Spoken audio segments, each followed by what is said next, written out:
Hi there, Melody from WTI. And whether you're sick with a cold or you have congestion from allergies or there's just a lot of dryness in the house, you need a humidifier.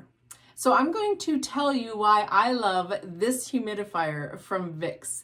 It's everything that I needed and more. So a couple of the things that I really love about it, I love the look of it. The awesome things too is that it's filter free, so you don't have to continuously buy new filters for it. And it also has this cool little door here that you can put a VapoPad in there for an extra soothing, comfortable sleep, especially when you've got a cold or you're congested with allergies. The size of this tank will let you have this really cool visible mist for up to 20 hours, and it is super quiet. You can easily adjust the output so you can have the best level of comfort for yourself or for those that you're looking after.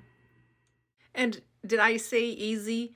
You just take the top off, unscrew it, put water in there, put the lid back on into the lock position, and then put it right back on the stand, plug it in, and you're ready to go.